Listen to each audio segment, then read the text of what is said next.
La mala calidad del aire en Santiago. ¿Cómo afectan estos altos niveles de contaminación en la salud de los adultos y sobre todo de los niños? ¿Qué medidas tenemos que tomar para evitar enfermarnos? Vamos a responder esta y otras preguntas. Está con nosotros aquí en el estudio la doctora Carmen Paz Venegas, especialista en enfermedades respiratorias y académica, además de la Facultad de Medicina de la Universidad Católica. Bienvenida, doctora. Gracias por estar con nosotros. Gracias, Carla, por la invitación. Bien, me he dedicado a leer harto respecto de la incidencia que tiene la contaminación en todos estos cuadros respiratorios que son habituales porque hay virus dando vueltas en el aire, pero pareciera ser que la contaminación lo agudiza todo y básicamente los cuadros en niños. Así es. Bueno, mira, la contaminación en realidad uno tiene que dividirla de qué tipo de contaminación estamos hablando, pero en esta época en particular tenemos una cantidad muy importante de contaminación ambiental en relación al material particulado fino, que es el material más chiquitito, digamos, que proviene de los procesos de combustión, tanto industriales, que tenemos harto en la ciudad, como de humo de leña, calefacción intradomiciliaria en cuanto a humo, a leña, a biomasa, etcétera, y al tráfico vehicular, que evidentemente se acumula mucha contaminación en esta época. Y por supuesto esto afecta particularmente la salud respiratoria, si bien afecta a otros órganos y otros sistemas del cuerpo, la salud respiratoria tanto de adultos como de niños en particular, que es lo más delicado. ¿Son los niños efectivamente los más expuestos? Sí, es verdad eso, y esta creencia en realidad popular está muy basada en lo que es la fisiología respiratoria de los niños. Los niños tienen una alta tasa metabólica, es decir, respiran más, comen más, toman más agua por centímetro cuadrado, por decirlo así, que un adulto, porque están en crecimiento. Y por lo tanto, todo lo que es las partículas inhalatorias y todo lo que ellos reciben a través del ambiente ingresa en mucha mayor proporción a todo lo que es sus células y su sistema en general, y sobre todo el sistema respiratorio. Y por lo tanto, están más expuestos a lo que es la contaminación ambiental. ¿Y a qué exponemos a los niños cuando los exponemos a contaminación ambiental? Porque yo estaba leyendo y la verdad es que está relacionado con la agudización de un montón de cuadros. El asma para partir, pero leí incluso hasta infartos. Yo me cuesta creer que esto tenga relación en el caso de un niño, pero hay estudios en el mundo que alertan de lo grave, ¿no? De lo peligroso que es exponer a los niños a contaminación.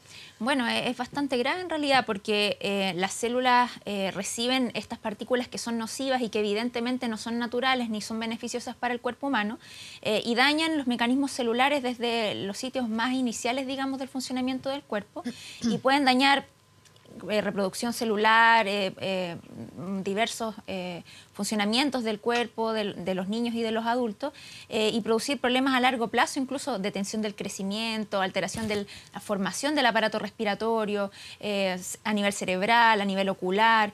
Un montón de enfermedades. Ayer, de hecho, La Tercera, y lo estábamos comentando fuera de cámara, publicó parte de una investigación que es una investigación preliminar de la Universidad de California, donde un científico pudo detectar que había cambios en el ADN de niños y adolescentes que están expuestos a la contaminación y que tenía básicamente que ver con que se acelera el envejecimiento celular.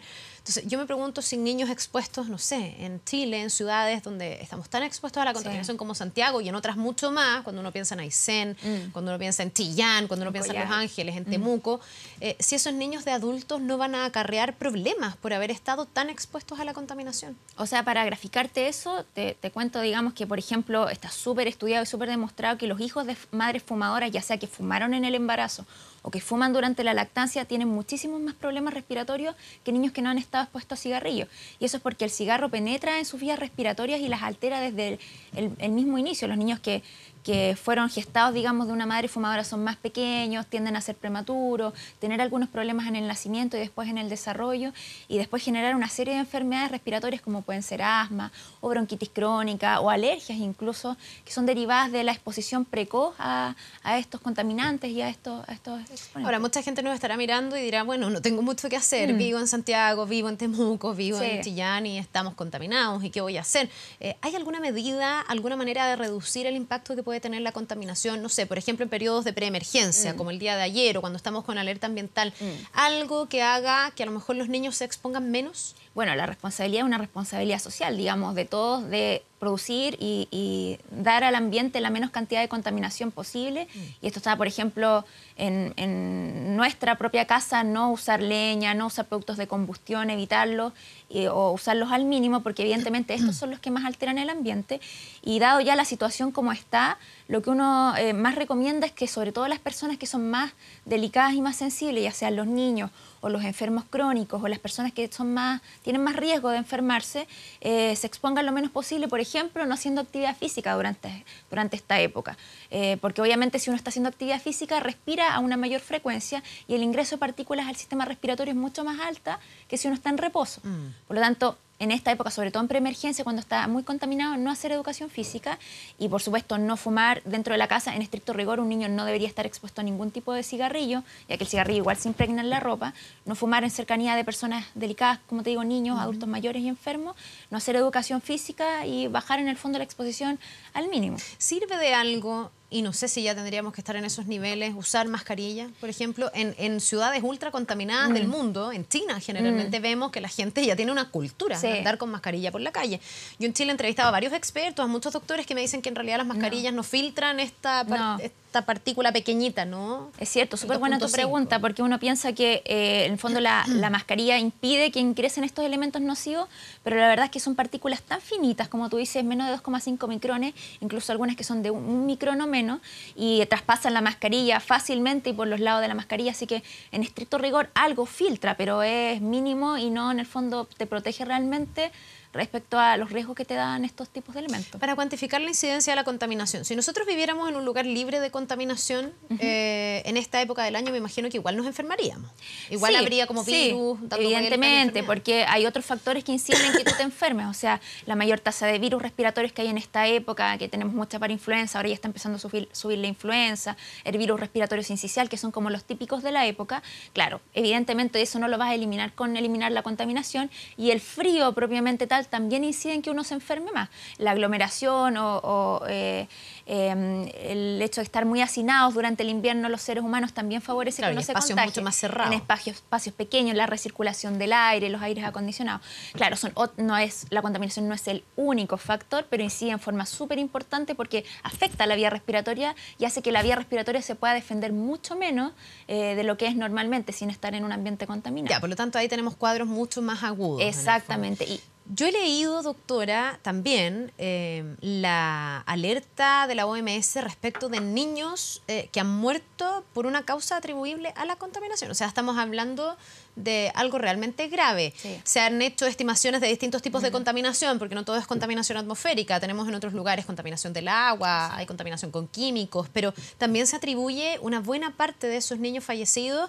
de los 2 millones en total al año, a la contaminación atmosférica. Así de grave puede ser. Claro, lo que pasa es que es muy difícil de estimar, porque como te digo, hay tantos factores que inciden en el deterioro de la salud respiratoria que atribuirlo solamente a un factor es algo que es realmente complejo, pero sí sabemos que es un factor de los más importantes probablemente y que sí o sí hay un número, digamos, que estimamos en millones de personas que se ven afectadas año a año directamente por la contaminación ambiental. Algunos dicen que hay 7 millones de personas al año que se enferman o fallecen producto directa o indirectamente de la contaminación ambiental. Es un número claro, por grande. La contaminación o agudizado por la contaminación. Es un número importante. Bueno, en este contexto donde tenemos los virus, tenemos la contaminación, ya hablamos un poco de qué hacer en los días de preemergencia, de alerta ambiental, cómo cuidarnos en lo que a contaminación se refiere, pero cómo cuidarnos en lo que a virus y enfermedades se refiere. ¿Cómo podríamos estar un poco más inmunes o más robustos, por lo menos, si es que nos alcanza la enfermedad? Bueno, hay dos cosas que son las más importantes. Uno, primero, es entender que los virus respiratorios son extremadamente contagiosos de persona a persona y basta un contacto muy breve y pequeño para que esto se contagie. O sea, dar la mano, el beso en la cara, incluso estar en cercanía, digamos, a pocos metros de distancia.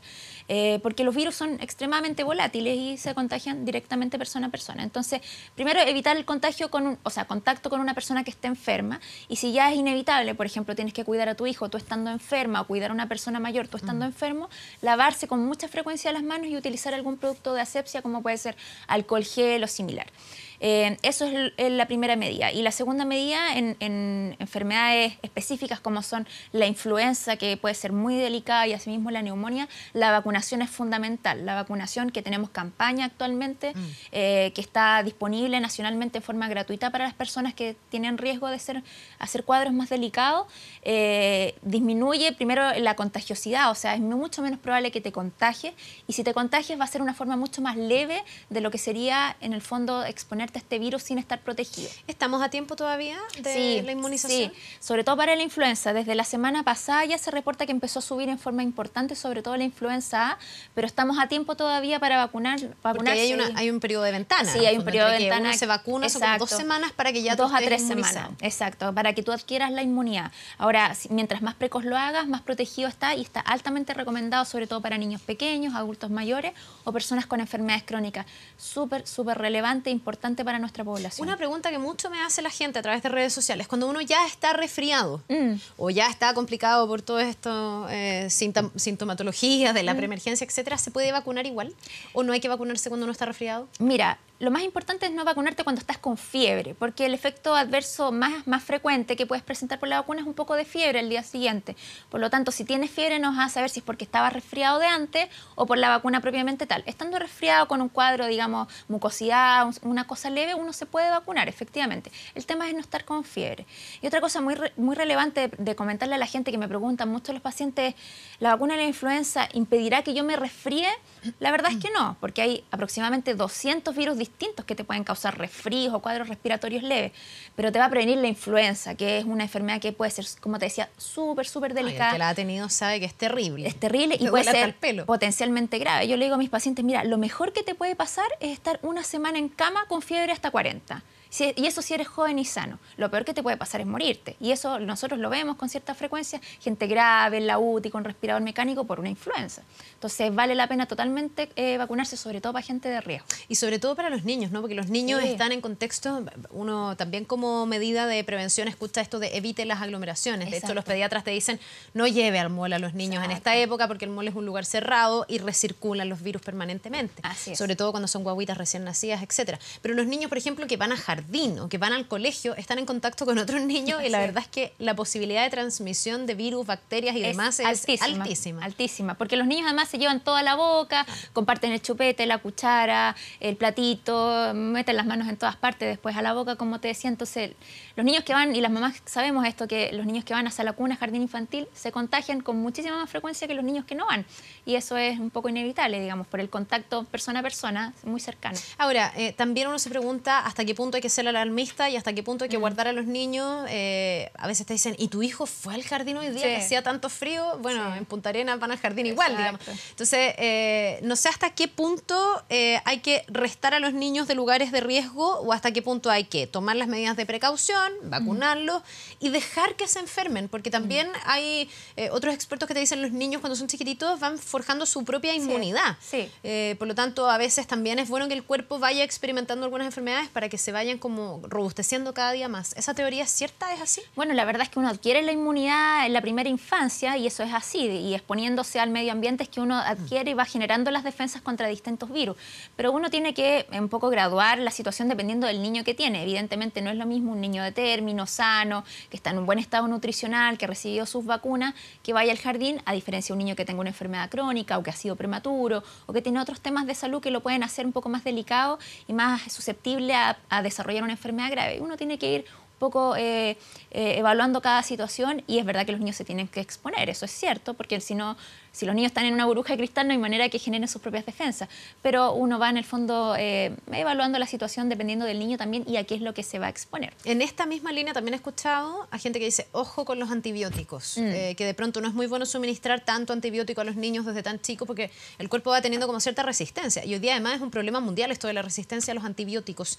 ¿Es así? Uno debiese pedirle, por ejemplo, al pediatra que frente a un cuadro, no sé, de resfrío, de gripe, ojalá lo trate de otra forma y no necesariamente con antibióticos? Mira, lo que tú dices es súper importante, pero lo más importante que tenemos que entender las mamás también, que muchas veces pedimos los antibióticos, y como ya está con mucha fiebre hay que darle antibióticos, es que la mayoría de los cuadros de esta época son virales. Y los antibióticos están hechos para matar a las bacterias y no a los virus. Por lo tanto, tomar antibióticos no te va a mejorar más rápido de lo que es dejar que la enfermedad evolucione naturalmente. Y tiene otros costos asociados, como son, bueno, el costo económico de comprar el antibiótico, los costos de efectos secundarios como pueden ser molestias estomacales, etcétera, y también lo que tú dices que es súper importante, la generación de resistencia, es decir, que las bacterias que tenemos, digamos, en el mismo cuerpo, las bacterias patógenas también, van haciéndose cada vez más fuertes y no mueren con los antibióticos habituales, y cada vez tenemos que ir dando antibióticos más potentes, más caros, más complejos, para matar a la misma bacteria que antes moría con un antibiótico muy sencillo. Ahora, un cuadro, no sé, de gripe, de resfrío, la influenza es distinta, porque la influenza puede ser grave, el virus sincicial puede ser grave. Exacto. Ahí, evidentemente, hay que ir al doctor y hacer todo lo que el doctor te diga que hay que hacer. Pero en un cuadro de gripe, en un cuadro de resfrío, fuerte, pero no tan de riesgo, ¿en cuánto tiempo debiese ceder? ¿O cuándo porque aquí, además en el invierno los niños se enferman muchas veces, entonces ir cada vez que se enferman al pediatra es como, a veces uno peca un poco a la araca. Entonces tú tienes que hacer una observación, pero ¿en qué momento tú dices, ya, esto es más grave, lo voy a llevar? ¿Cuánto tiempo debiese un cuadro tener como desarrollo normal y luego ceder?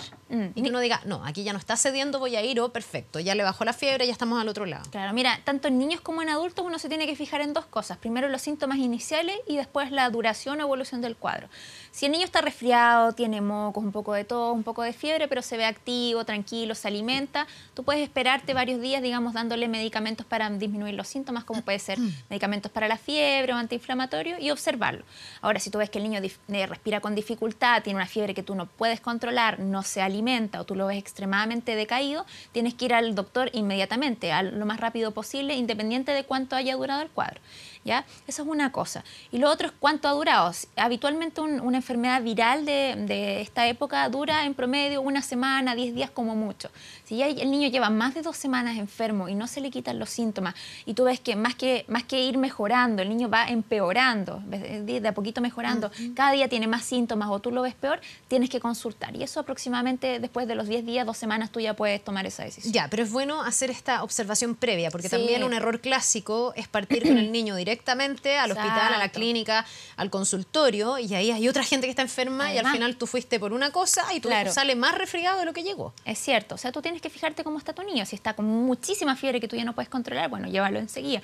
Lo mismo si no lo puedes alimentar, si lo ves extremadamente decaído. Pero si el niño se ve bien, tiene un poco de mucosidad, un poquito de fiebre y tú le das paracetamol, por ejemplo, y el niño ya se siente un poco mejor, baja la fiebre y lo estás alimentando bien, está tomando su leche o alimentándose, bueno, puedes esperar y ver cómo evoluciona el cuadro. Bien, pues doctora, muchísimas gracias por todas las recomendaciones, a estar súper atentos, sobre todo en estos momentos de mayor contaminación. Mañana debería llegar la lluvia, así que un respiro, pero después de la lluvia no vienen los problemas. Así es. A estar súper atentos. Gracias. Gracias. Que le vaya muy bien. Un buen